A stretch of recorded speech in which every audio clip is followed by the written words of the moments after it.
So delighted to formally welcome everyone to our 5th webinar in our online conference, 7 Ways Technology Can Improve the Contact Centre. I'm Rachel and I'll be your webinar chairperson today. Delighted to be joined by 2 brilliant speakers, Paul Wield, Contact Centre Innovator. Welcome, Paul. Thank you, Rachel. And for people who haven't been on some of our many webinars with you before, would you like to introduce yourself? Yes, so my role is 20 plus years in contact centres, a lot of that in the area of consultancy.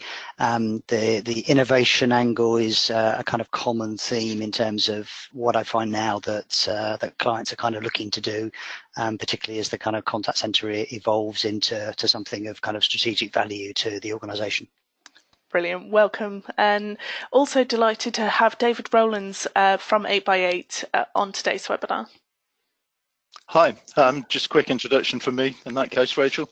My role, Customer Success Director for UK and EMEA for 8x8. And why is that relevant to today? We author our own software. We deliver that on a global basis for communications for our customers.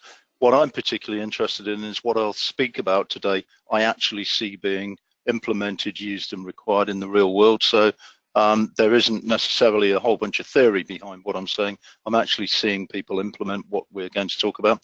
So I'm quite excited about that. Great. Well, we look forward to hearing from you shortly. So just a reminder, we are taking a recording of today's webinar and it will be available later on this afternoon on callcenterhelper.com/recorded-webinars. We are running our chat room alongside. It's already quite busy, so join in the discussion. It's on callcenterhelper.com/chat. An added bonus of being in there is that you can download both presenters' slides. There's a lot of information, so always worth downloading them and following alongside. And you can download a chat log after the presentations. So it is in a separate window, but you can put them side by side so that you can follow everything. And another added bonus of being in the chat room is that we're running our very trusty bottle of champagne or box of chocolates for the best tip. Just write #question to ask a question of our panelists or #tip to share a tip with us. So I'd like to start off the webinar today with a poll, which is, what is the next technology you will deploy in your contact center? Is it cloud technology, a new channel, e.g. web chat or video, knowledge base, WFM or other? And if you could share your other in the chat room, that would be brilliant. So I'm going to share this now. So Paul, what do you think is going to come out? Well, I would imagine we'll see some channels and some cloud type elements. I think the others, knowledge-based workforce management, have been around for a while. So I suspect we're going to be veering more towards the kind of digital end, but I could be wrong. Okay, I will share the results. So, yep, 57% agree with you, new channels, 29% say other. So Mike said analytics, Susie says a quality solution. I think they're still filtering through. So 7% say cloud technology, 7% say knowledge base, and 0% say WFM. David, is that what you were expecting to see? It's interesting. Yes, it was. I think, again, if you look at the customer element here, the customer is very much driving the interaction with the contact center business these days. So yes, for sure, I would completely agree with the way the poll looks. All I would say is we are actually starting to see quite a growth in cloud technology. So it's interesting from the respondents that 7%, to me, quite frankly, feels a little bit low, but certainly the 57% feels very, very, very right. Fab. So I will now hide that, and delighted to hand over to start the webinar. Paul, hand over control to you. Thank you very much. So the way we're going to do this today is David and I will divide the 7 technology themes between us. I've got the first 4, so we'll take you through those. Before I do that, I just wanted to start with a kind of thought for the day that I think sets the context quite nicely. So Bill Gates, founder of Microsoft, said the first rule of any technology used in business is that automation applied to efficient operation will magnify the efficiency. And I think that's something that we would all echo. But he then reminds us that the second is that automation applied to an inefficient operation will magnify the inefficiency. So again, I think as we move through these different themes of the day, then you need to set it in the context of, is your organization ready to be able to magnify the efficiency? Because that's what the tools and the automation can actually sort of do for you. So the first thing that I wanted to start with is, before we get into the specifics of the technology, is very much around having a business case. And there's kind of 3 elements to that. The first is to be able to articulate the benefits. And you need to remember that technology in itself is an enabler. It's actually the operation that then delivers the outcome. And that outcome could be to improve your customer experience, which you might measure through things like NPS. It could be that you're reducing operational costs, so you're creating efficiencies, that's releasing capacity. It might be that you're just trying to make life easier for your staff, so that they can do their job more effectively. Or it could be, particularly if you're in a regulated business, that you need to ensure consistency and compliance. So the benefits, then the second element of the business case is around really the feasibility to achieve that change. So it's very much around what needs to be true for that technology to be implemented. So the cost to achieve elements are things like, what resources do you need, what budget do you need if you're actually bringing in sort of third-party capability, how long will it take in terms of timescales, and what do you need to do by way of supporting your agents, what training and so forth. So again, a bit of a checklist of things that you need to understand. And if you then compare the benefits to the cost to achieve, you're obviously hoping for a situation where the benefits are significantly higher, because that then gives you the sort of ROI. Thirdly, it's then very much about winning the argument around why the technology is needed. So the kind of underlying element to that is about change management. And just a little model on the right-hand side is to think through what are those things that are positive for that change. So it might be internal, that it reduces cost. It might be that it's making life better and improving things for customers. But then there'll always be some negatives that are in a force field are pulling against those. So that might be around the need for, or any resistance to getting people to sort of work differently. So certainly think through how you overcome the objections, so how you mitigate some of those negative perceptions, and also from in any busy organisation, if you want to lobby and gain support for your project, then you probably need to either give something else up or realise that somebody else in the organisation is going to have their project deprioritised. So you need to be able to know how to actually do that. And then the fourth element to any business case is to be very clear on how you're going to measure the results. So the benefits, if you're looking to improve the customer experience, then the KPI you may well choose is NPS, and you'd want to see the NPS improving at some point after the implementation. But life doesn't always go in a straight line, so once you have implemented the new solution, then certainly be prepared to continuously improve, to tweak and adapt, and make sure that when you see those improvements, that's sustained over time. And if you do all of those things, then certainly that will be be deemed to be a very successful project. And funnily enough, the next time you go to those stakeholders and ask for some money, they're far more likely to look favourably on you. So, Rachel, I believe it's time to ask the audience about their budgets. Yes, so I've got a poll which is, how difficult do you find it to get extra budget from for the contact centre? Is it very easy, difficult, very difficult, or impossible? So I'll just put that one up and launch that. David, what are you finding with kind of people's budget? I think it's very business driver dependent. As Paul said, I think each of them will need a business case. So if I had to guess, I'd be towards difficult or very difficult, but I'm hoping to be proven wrong. Okay, a few more just coming in, and I'll share the results. So 43% say difficult, 33% say very difficult, 14% say easy, and 10% say impossible. Paul, was that something that you were thinking was going to come through?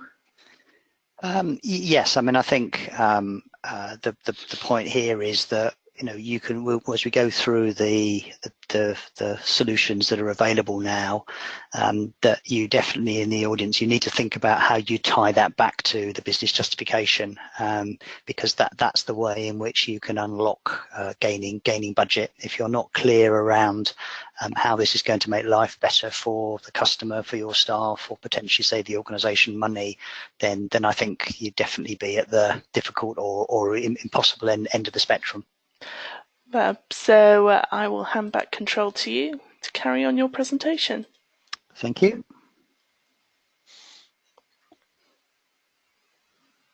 Fun. Yep. Can you see that now? I can, yes. Right, so I've just lost my, just bear with me a second. Here we go. Right, that's better. Good. So the second tip is around technology that can improve the customer experience. And I want to set this in the context of a real world operational problem.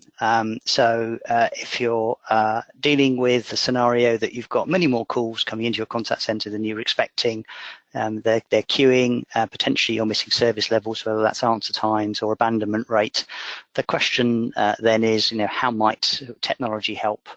So I'm thinking here about not just going and asking for more resource to be able to answer the calls. So some of the technology capabilities that you could look to, might be around adapting things like skill-based routing. So that's about actually the resources that you have got, making them more available more of the time. You could also think about giving the customer an alternative option. So that could be, whilst they're queuing, offering them to be called back. And there's virtual queue technology that keeps your place in line, and the point at which an agent's available, that essentially triggers an outbound call back to the sort of customer. Or the third scenario is actually take them off into a different channel. So I've certainly implemented technology where from the IVR, the customer has said that they're available via their mobile phone, and so essentially they've been sent a link, an SMS text message with a link to essentially open up that particular messaging stroke online channel.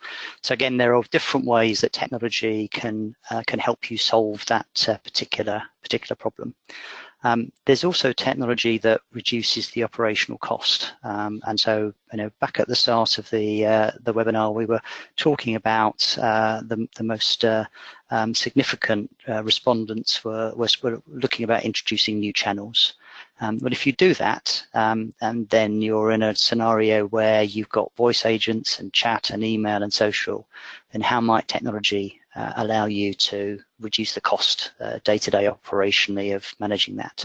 So that could be about workforce management. It could be about how you're going to schedule and forecast and support your agents to be more multitasked. It might be about knowledge management tools. So in other words, agents don't have to be trained in everything.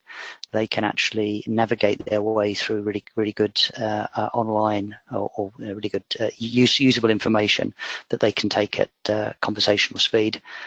Or it might be that you're not looking to accept that demand is a given. So in other words, all the calls that you get at the moment may be as a result of something that's broken elsewhere in the organisation, or it might be that someone's starting in one channel and moving to another if they don't get accessed.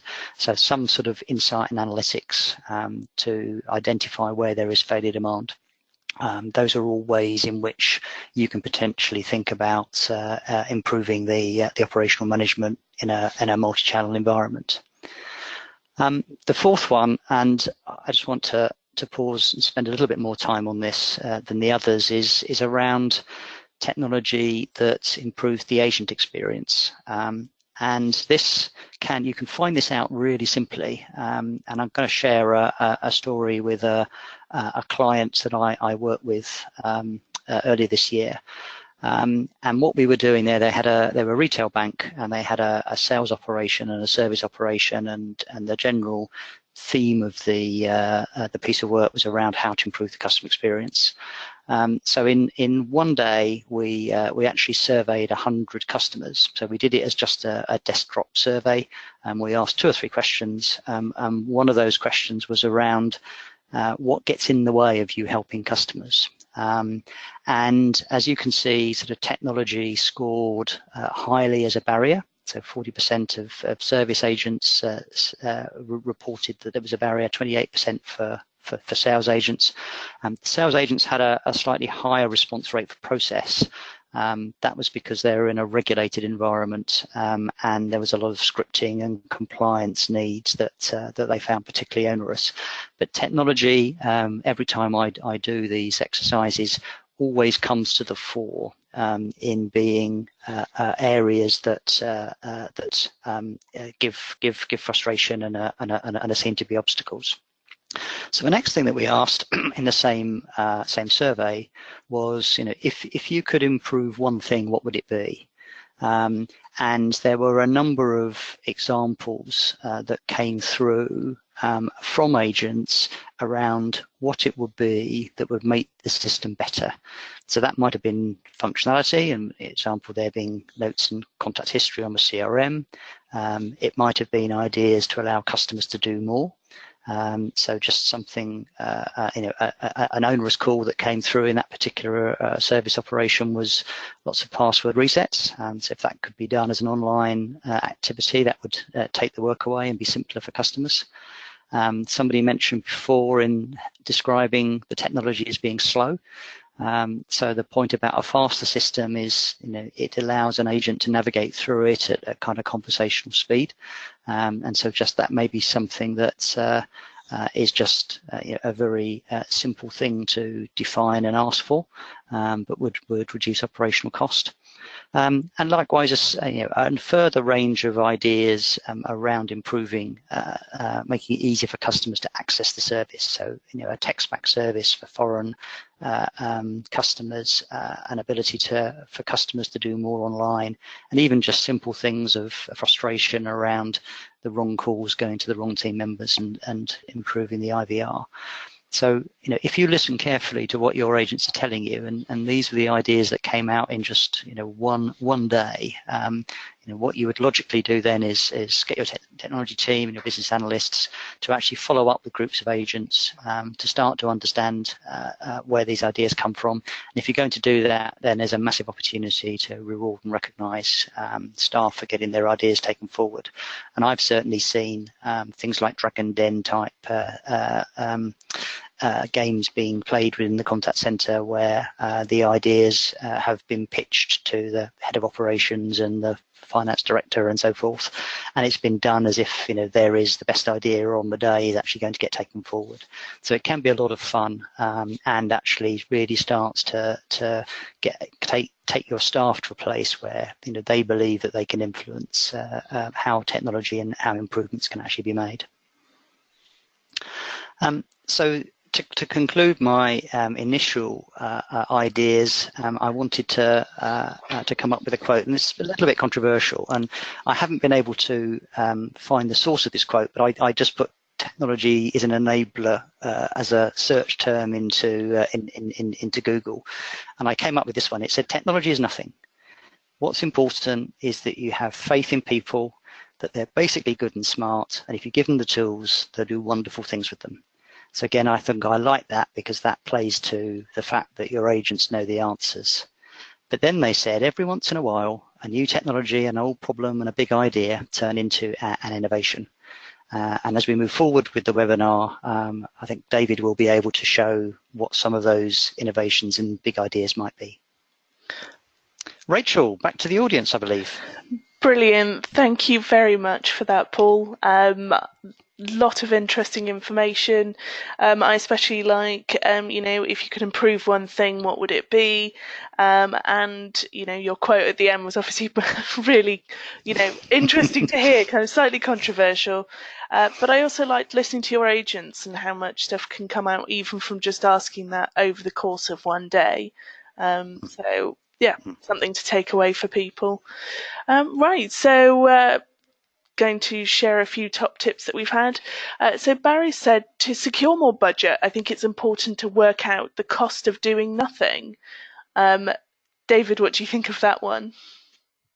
I think it's absolutely correct. Again, the cost of doing nothing in this competitive environment is you will lose market share. I don't think there's any two ways about that. Everybody listening, and certainly me as a person, if I get bad service these days, it's so easy to move to a new supplier. So if you don't invest in customer service, which is ultimately the contact center environment, generally you're going to lose market share without doubt. Yeah, and Paul, what do you think of that one? Yep. So there's always if you like, a null hypothesis that said, what's the implications of business as usual, and then the improvement you therefore have a delta to kind of baseline against. So yep, that's definitely a standard sort of technique to actually apply. Fab. So Susie's asked a question, which is, which technologies do you think are most beneficial in terms of improving employee engagement? David, I don't know whether you wanted to answer this one. Yeah, I think broadly, any technology that makes life easier for the employee, and I mean that in terms of being able to do their job. Again, we talked at the top of the hour about disparate contact centers being built on lots of different applications. To me, where you're asking a knowledge-based worker inside a contact center to flick between screens to do anything, that makes their life very difficult. We used to talk a lot in the industry about gamification, but that seems to have dropped away a little bit these days. So I think the next employee engagement is firstly giving them an initiative and an incentive, and maybe as you go through the optimization process with them, really letting them know how much good they're doing for their customer. So I think there's lots of different places, but it's to help the employee understand how important they are. I think that's incredibly important. Okay, thank you. And Paul, have you seen any good employee engagement technologies?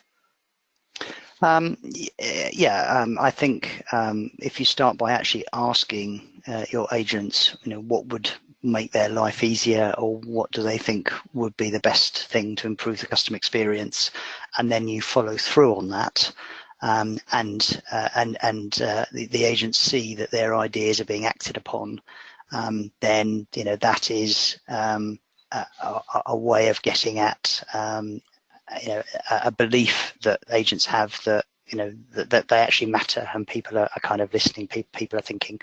And I think the other thing that's behind the question from Susie is, we can't have happy customers unless we have happy staff. And so the question there is, how might we proactively make our life of our staff better, because they will then weave their magic with sort of customers. Yeah, thank you. So we've had a tip in from Craig. I think it was, when launching new contact channels, be prepared to set broad parameters, SLAs or KPIs, and allow your staff to refine their own best practice and processes to increase efficiency through peer-to-peer feedback and group coaching. Paul, what are your thoughts on that one? Yes, I think what Craig is getting at is when you implement a new system, particularly if it's a fairly significant change in terms of how processes get implemented and call handling gets managed, then actually you're going to have to take a couple of steps back before you take a step forward. So a lot of that is then around, from a planning perspective, applying additional shrinkage before the system is implemented, because people are going to need to be trained on it, recognizing that things like handle times might temporarily increase once the change has taken place, and then also realizing that that isn't a permanent situation, that you will, as people get more familiar, then the benefits that were being required will actually be delivered. So yes, so there is a phasing and the ability to give agents time to kind of learn is actually an important implementation factor. Fab, thank you. So Jonty's asked, do you need to improve notes and contact history in your CRM system? David, I don't know whether you wanted to take this one. Yeah, again, I think this moves along to what we started talking about at the top of the hour. The CRM system, to me, has to be a foreground application that's singular. So if you've got multiple inbound interaction channels, you're never going to improve the history overall, because it's going to be in disparate silos. So my view, and feedback to Jonty, would very much be, first thing to do is agree which is going to be the foreground CRM if you're running multiple applications, and then from there start to make sure that at least at that point you've got the history of the interaction regardless of which channel it came in on. Fab, thank you. So we've had a tip in from Mike, who says, check the demand and internal ability to manage the service being considered when looking at new channels. Right, so just a reminder everyone to put in your top tips. Great opportunity to win a bottle of champagne, so we'll come back to that in a minute. I think we had a poll at some point. So I think, David, was it handing over to you now? If you're ready to hand over to me, Rachel, it's a Fab. poll, or shall we do it? I think we're going straight in, actually. Okay, so Rachel, can I just confirm you can see my screen okay? Yes, I can. Okay, fantastic. And Paul, thanks for a fantastic introduction and first presentation. So where I want to start really is following up from Paul to give us the overall 7 topics that we're going to talk about. And where I'd like to start is thinking very quickly about the customer journey itself and how you arrive at where you're trying to get to in terms of knowing much more about the customer, the journey, what's happening inside the contact center. And certainly from my perspective, what I see a contact center doing to enable you to do that is collecting data, and data can be mined. So I'm going to think about 3 items to give us the 7 in total, which is knowing much more about your customer, looking at analytics around the customer, because operational excellence is really where you're looking to arrive at, I would suggest. Secondly, and I think it came up in one of the comments that were inbound, we've got to look at employee workload around increasing efficiency. So giving supervisors more tools to be able to do their job more effectively and more thoroughly, I think is incredibly important. And then finally, and again, it came through, I think, as one of the tips, looking at how you optimize your workforce, look at quality management, and understand in more detail how you can help agents, knowledge-based workers, and so on and so forth, become more efficient. So I guess the first thing you're going to do as you start to operate your contact center generally is have, even if it's a mindset, even if it's not written down, an idea of what the customer journey should look and feel like, because that's the way, if we're talking about voice initially, that's the way you're going to design your IVR, because getting the IVR right is correct, has to be correct. If it isn't, what will happen is you'll have inefficiencies intermittently inside your business where people press the wrong button and so on and so forth. And I'll talk a little bit more about percentages of those in a second. So journey mapping, so take your customer journey, which is your business plan, to me anyway, around how you might be operating with your customers, but then start to measure that in real time. So this first screen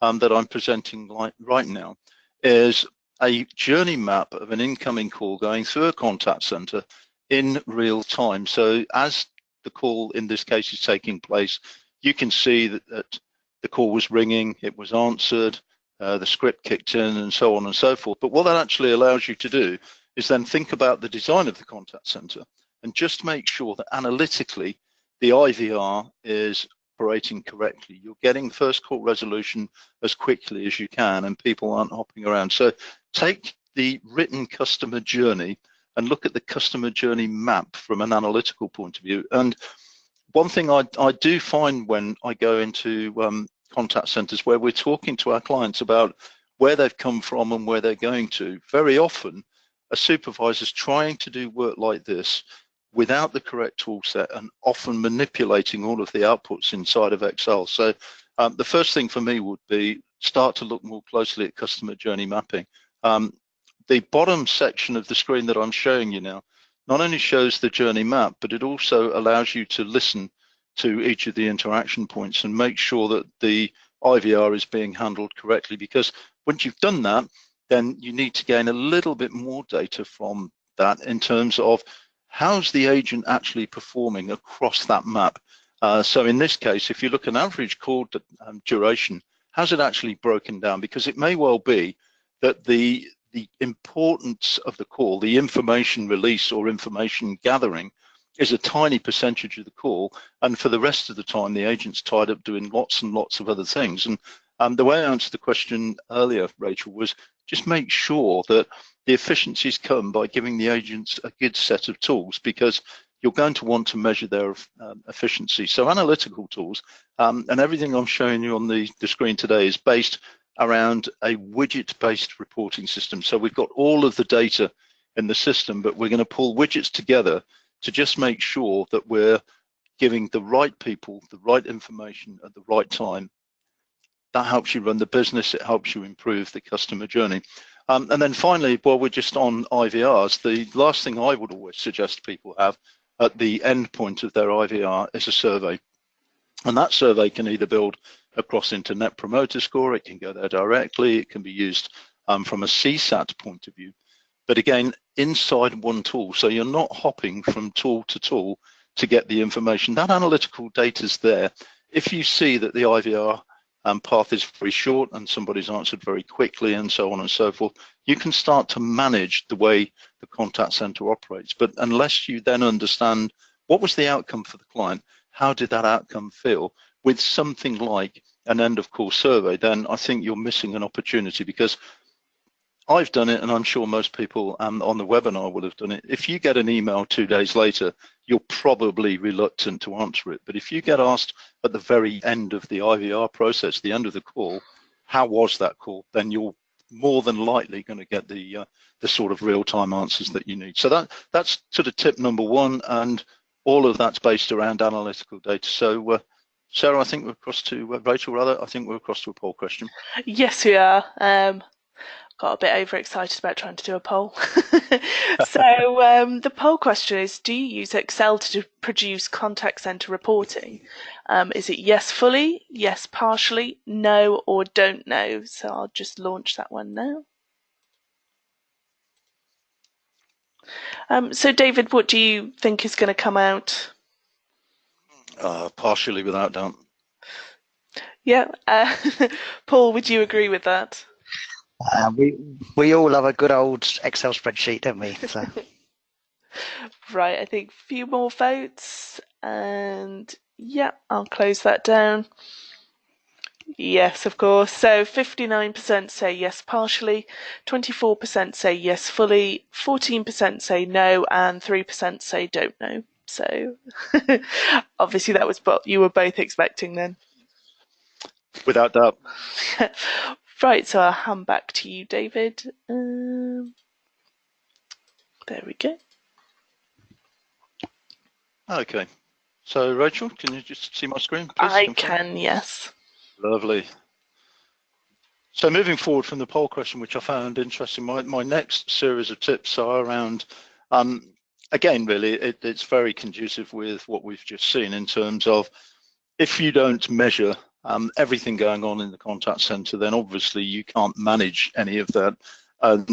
In the first short section, we talked very much about IVR. So there you'd be measuring things like overall repetition rate, overall duration inside the IVR, et cetera, et cetera. But where that then takes you to is, let's look at some statistics around the knowledge-based workers, the agents themselves. And there's a couple of things here that I want to mention. I will mention one in a little bit more detail towards the end, but whilst we're doing all of this measurement, we also need to think about that agent and the empathy that they're able to offer to the person they're having the interaction with. So where you measure agents, again, this is where we're comparing teams, but rather than have just traditional wallboards, my suggestion would be look at analytics and start to build widget-based dashboards rather than wallboards. So a wallboard used to be very traditional, many years ago. It was a bunch of LEDs just running across the screen with, generally an SLA number on. That's changed completely now, and virtually every contact center I go into, and I'm sure Paul would say the same thing, there are enormous plasma screens up on the wall, but very often they're still showing the same data. Our take on this is we need to allow supervisors and agents themselves to be able to configure the information they're seeing, configure the wallboards that they're seeing. And in this case, this is just a snapshot of agent availability. But as I say, because the analytical tools are there, and because you've got the data in your system, you within reason should be able to produce a wallboard that shows you absolutely everything. So take that wallboard, couple it with looking at other elements of the contact center, but mining on the same data. So where we are now is we've got a wallboard. This wallboard is far more biased towards a supervisor wanting to understand the complexity and workload of the IVR. And again, this is really difficult to see if you can't start to build a picture. So I like to sort of think of this one as our carousel. But what our carousel is showing us is out of the number of paths available inside this customer's IVR, there are dominant paths. But what we don't necessarily know at this point is, does this map to the customer journey? So below this tool, you can actually drill down and start to see where did that person go next? Were they answered, and so on and so forth. But the rationale behind this is allowing you to design the interaction channel correctly. So again, important, but that data is all from the same source in one place. This wallboard I find really interesting because this is a real screenshot, a snapshot of a customer wallboard that they've kindly allowed me to share. And they did nothing inside the contact center other than design this wallboard and put it on display. And what instantly happened was the agents in the two teams there, so you can see two team names, Central Urban Planning Central, started to get competitive with each other. And what that did overall was give the contact center a 15% increase in agent efficiency. So again, I think the important thing is just make sure that you've got the right data in front of the right people that you can rely on, and it will help improve the contact center performance. I'm absolutely sure of that.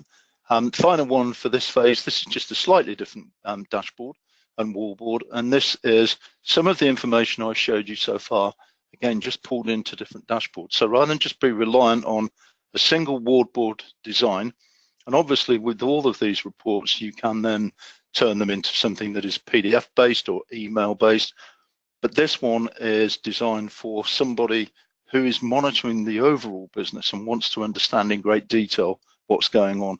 And again, that's important. And that goes back even to the conversation we had about investment. If you can deliver the right information around efficiency, I believe that you've got a much better chance of getting the investment that you need to move forward. And on that, Rachel, we're back to a poll. Yes, we are. Fab. So the poll is, can you measure customer interactions across multiple channels? So the options are yes fully, yes partially, no and don't know. So let me launch this one.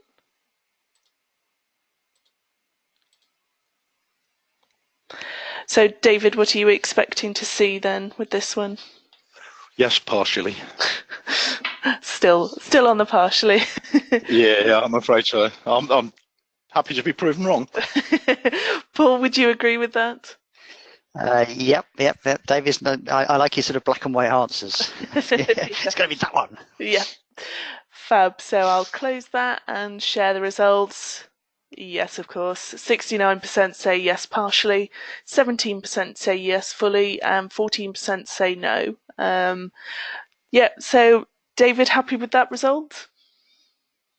Yeah, again, I think it really reflects where we truly are inside contact center. And again, when we talk to customers, their seniors would love them to be able to do everything that they want them to, but very often leave them with a tool set which doesn't necessarily give them everything they need. So I would have anticipated this to be where it is. I do think it will change, and I think more and more emphasis will have to move towards the BI end of what a contact center does, because they're becoming so important. You've got to manage that information.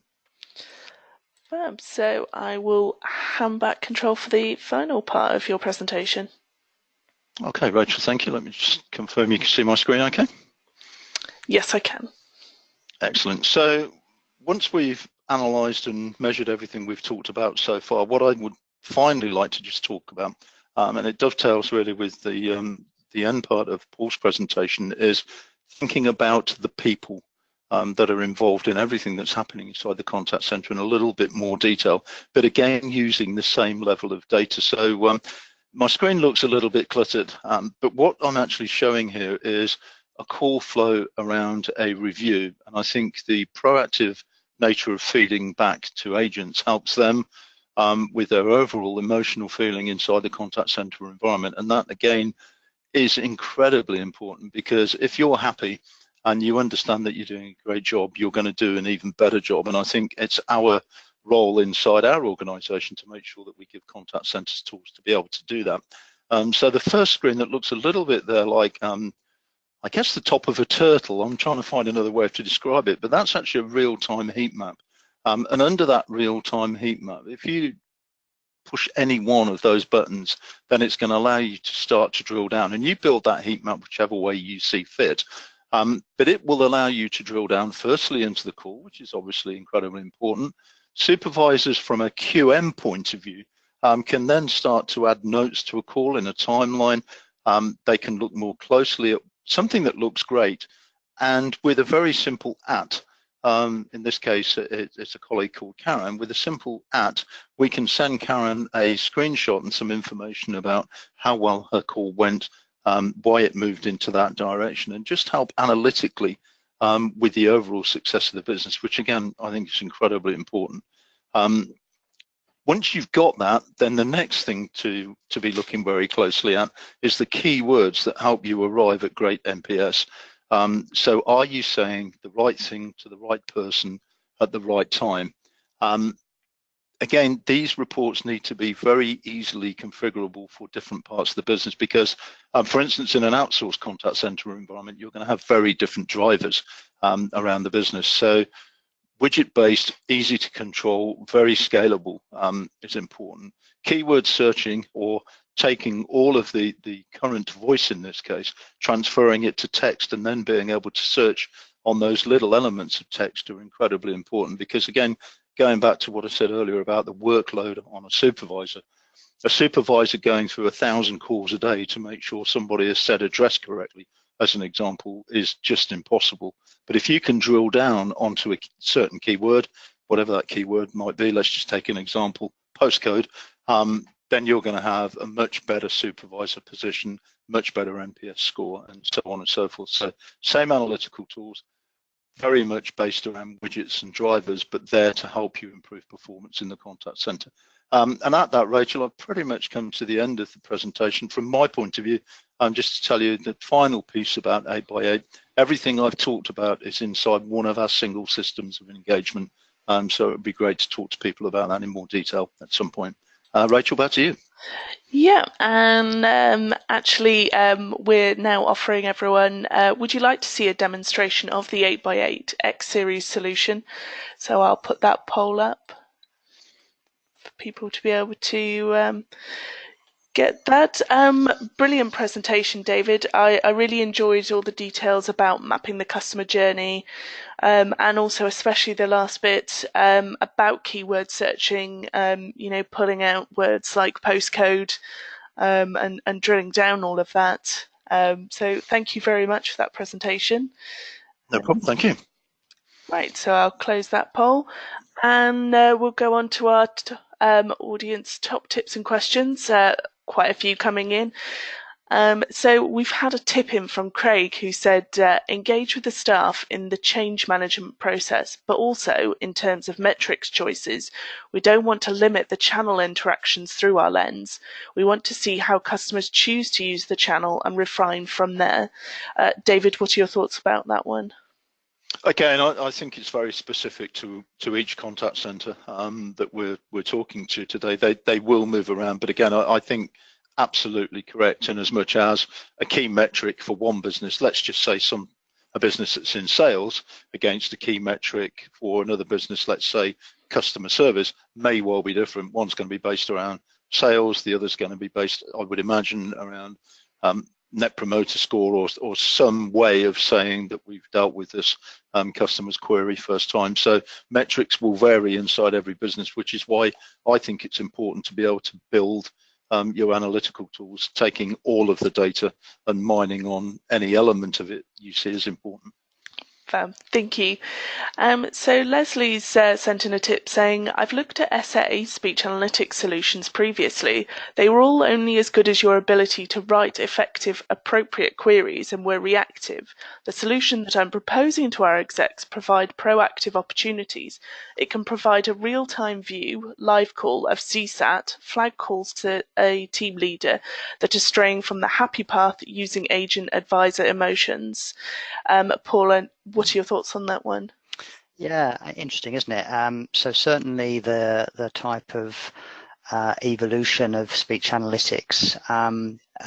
5 years ago, then Leslie would have been entirely correct in terms of you had to train the algorithms, so you had to know a bit about the call structures, what keywords to spot, and you almost had to kind of program the analytics to be able to deliver the results.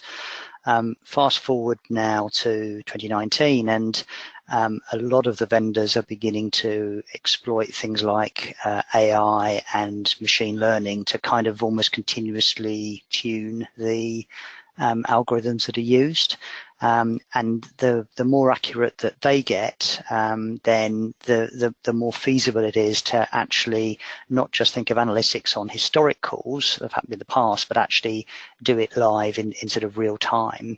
And the concept of sentiment and emotional detection, again, if you can split the call out and understand what the agent emotion is versus the customer emotion, that will vary during the duration of the call, and there can be triggers that again you use, as Leslie is indicating, in real time to be able to guide an agent or alert them to something that's developing a problem. So analytics is it's a technology within a technology. From a perspective of the latest capabilities are a bit of a quantum leap in terms of being able to use it. And the flip side of having good AI and machine learning inside those tools is, where 5 years ago you had to deploy analytics for 100% of calls, whereas now you can do it a lot more on a sample of calls and draw some insight, and that actually makes it again more sort of cost effective to be able to sort of deploy. So a very well crafted business case from sort of Leslie. Fab, thank you. So Tyler's asked a question. Is using an IVR for self-service a good call? David, I'm not sure if you wanted to take that one. Yeah, I'm happy to take it. I think it can be. Again, a lot of these things need to be applied to the reason the interaction's taking place in the first place. I would say probably a speech-based IVR is great for self-service, and certainly if that leads to a strong knowledge base, and it really follows on from what Paul was saying a second ago, the processing power that's available to a contact center these days, especially in a microservices environment, means machine learning has really come on leaps and bounds. So if you look at ML and look at artificial intelligence and couple that with the processing power that's available today, providing you can do a good job, the technology's there. What we can't do with a self-service call is allow technology to take over and basically provide a rubbish outcome, because that will just stop people using. I don't know, let's take a very simple example. You're looking for a train timetable and it just can't understand what you're saying. Then your self-service is dead overnight. And the impact upon that, of course, is people either frustrate themselves and go off and don't even get on the train, or they'll call you and you'll start to compound the problem because your call rates go up because self-service is working. Brilliant. Thank you very much. So Patrick sent in a tip saying, we're trying to promote the website for self-serve where all the FAQs and chat support is available in addition to the self-serve in the IVR. We've had an opinion in from Ollie who said, I agree with David's comments about listening to the IVR. In coaching sessions, we just listen to the agent conversation, but our callers also speak to the IVR. We used it to redesign our IVR menu structure and streamline it. David, are you happy with that one? There you go. Yeah, without doubt. And this is what I've been trying to say all along. I think it's very important to look at the whole journey and be very clear. And I would suggest to anybody that the first stage is understand the customer journey and customer effort. We haven't really talked too much today about customer effort, and maybe we will at some point in the future, but making it very simple for people to work with you, do business with you. It's just the way the whole industry is going. Yeah. So we've had a tip in from Craig who said, we provide a lot of advice and guidance, and IVR is a great way for us to deal with a lot of signposting queries before an agent intervention is required. But AHT can increase as it inevitably leads to the more complex queries becoming the bulk of the work. Paul, what are your thoughts on that tip?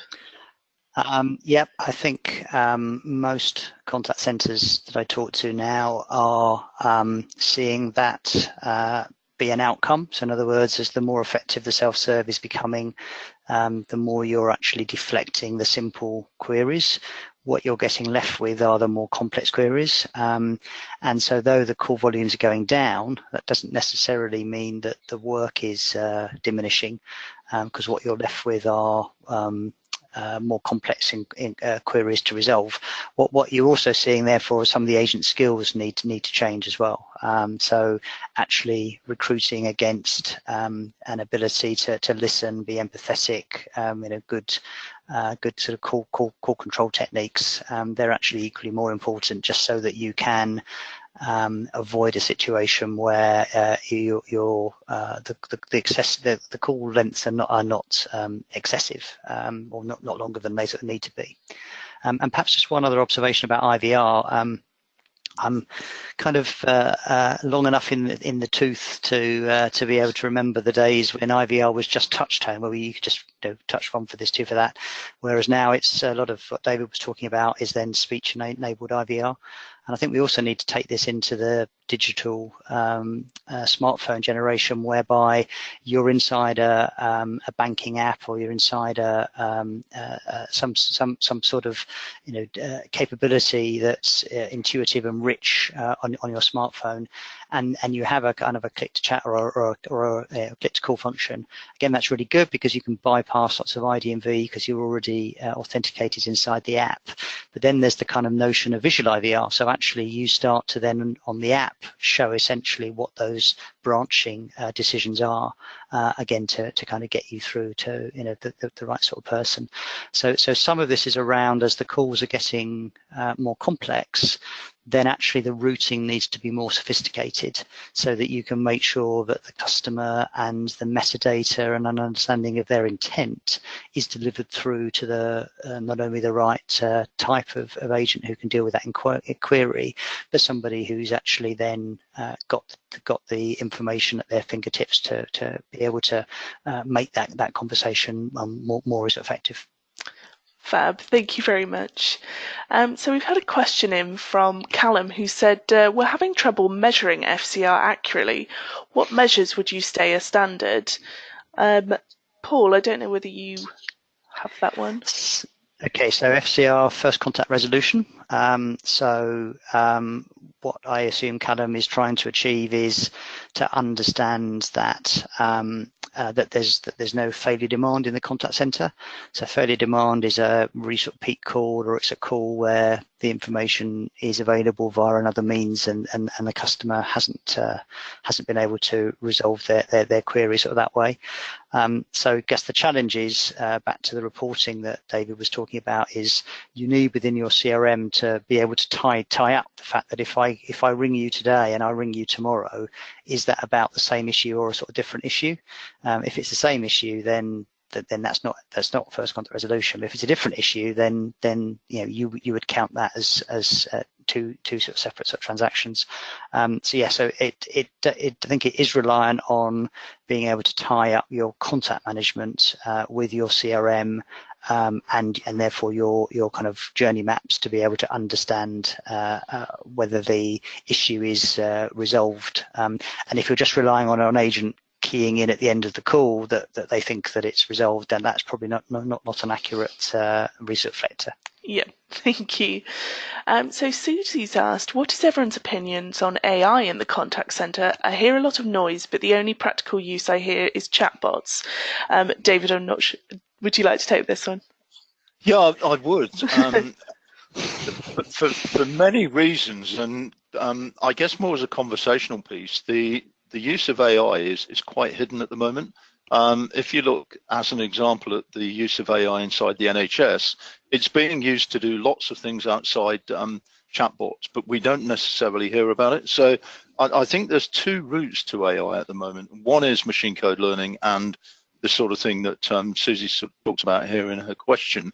But there's also hidden AI, which is doing an awful lot in background. So I would say we'll see AI really explode in the next year, but it's going on very quietly right now.